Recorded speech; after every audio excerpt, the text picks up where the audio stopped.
Who has a question for Ms. Masick? Oh, all right. Oh, both of you guys, come on out. My condolences to you. Thank you. I guess, curious, did Mr. Masick ever confide in you, or did you ever perhaps suggest things for him in his choices when he developed the amazing world that he did? And I'm curious if you could perhaps point some things that we might not know, but yeah, because I didn't know you grew as well, and I'm really honored to hear that as well. Well, at the time when Carl was making Robotech, I also worked for Harmony Gold. And so I was Harmony Gold's art director and marketing person. And so we worked very closely on everything together. And I don't claim to, have influence as far as how he conceptualized his storytelling, but we worked very closely together, and it all sort of went hand in hand in what we were trying to do with Robotech.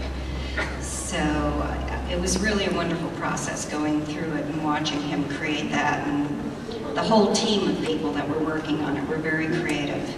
And it was really a big effort on everybody's part. And it was a very exciting time. And Carl talked to me about all of it. And, he would bounce ideas off of me. And I was always very excited. And, I was always amazed at the way the ideas would just bubble up out of his brain.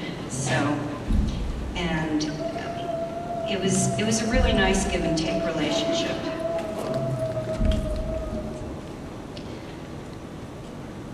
I actually had two questions. The first one, Ms. Mason, you did the artwork for that massive book. I don't want to insult you at all, but is there any way that they're going to reprint that? Because I was never able to afford that as a kid. I don't know.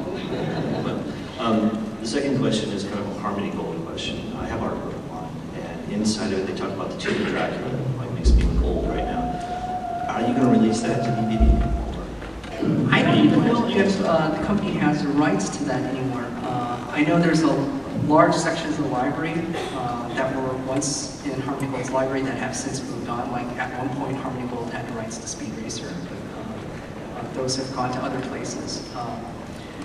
In terms of I think the book you're talking about is the style.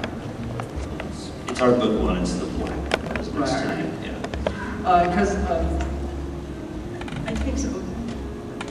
Let me give you a little bit of background. There's a really crazy rare collectible called the Style Guide. It's a big binder.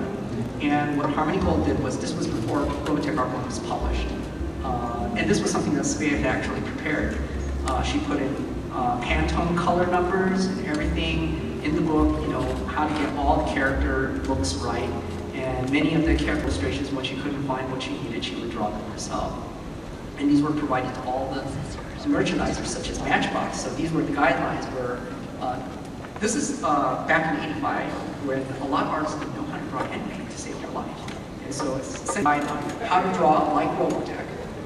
And then eventually, after the Style Guide went out to all these publishers, manufacturers, there was so much good material in it. A lot of that ended up becoming Robotech Art 1. So that's kind of the backstory of that.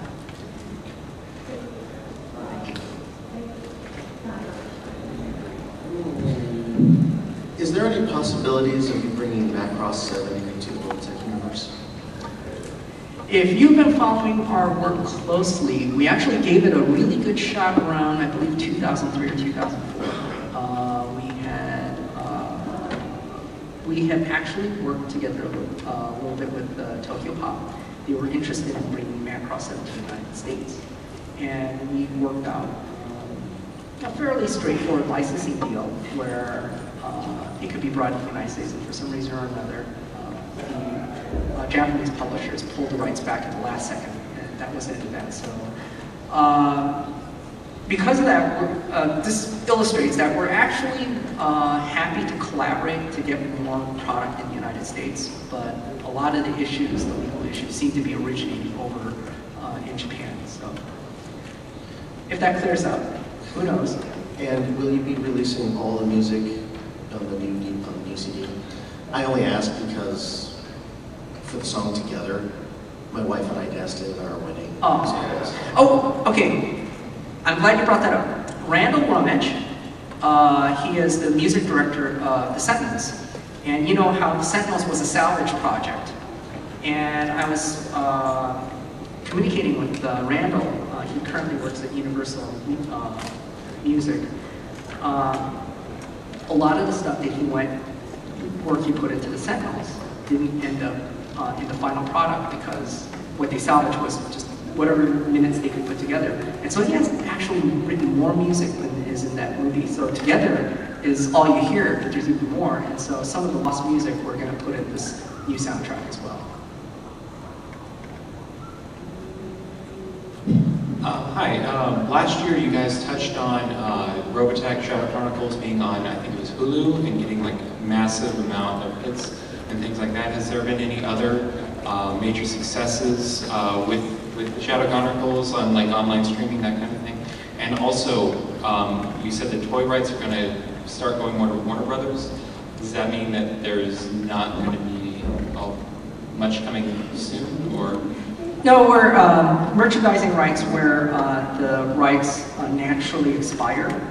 We're going to have those go to Warner Brothers.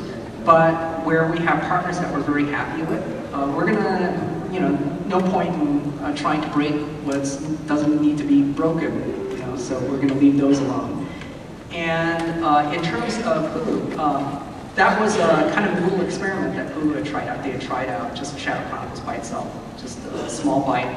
That was a huge success. And after that, they decided what the heck, and they took all 85 episodes and put those on Hulu. And those became a big success as well. And then after that, YouTube jumped on board. YouTube is now doing sponsored video. So instead of these grainy, bad second-generation copies that everybody's posting for about 24 hours before the whack-a-mole comes down and takes it down, now you can just do a proper search. It's all properly indexed. It's there with, ad support, and you can watch a good quality episode. So it's all there on YouTube and digitally remastered as well with the lengthened episodes. That's really great. Thank you. All right. I just wanted to say, as some of the other folks have said, Mrs. Masick, and as well all of you, thank you for giving us our first experience of anime in this country, and also something that our parents would watch with us and thought was pretty cool. You had mentioned Matchbox, and you had mentioned Matchbox before, and now you're working with Toynami. When the creative team thinks about merchandising, you mentioned before you're going to bring in some of the movie variants. Are there things like, okay, in this way we want to maybe add this for the collectors? What are some things you think about when you think about licensing merchandise? We try to go for what the items that people would be interested in. Do you have like editors' picks or things that you would like to see out there? Well, there is we try to manage our fanboy with the business person. So we want to make something that sells to more persons than ourselves. Because if we only sold to ourselves after investing maybe $250,000 on tooling, that would be kind of an expensive experiment. So we need to make sure there's a few more of you out there who will buy it too. The Striker tech that we did last year, which was the movie variant for the first time as a Robotech unit, done in stealth colors. Huge success. That worked out very well. And so there are other sculpts that Toynami has done internally, and they're trying to work out. I mean, they've done everything all the way down to the armor Veritech that you saw in the Miss Macross episode. They've got prototypes of all this stuff. They're just working out when is the right time to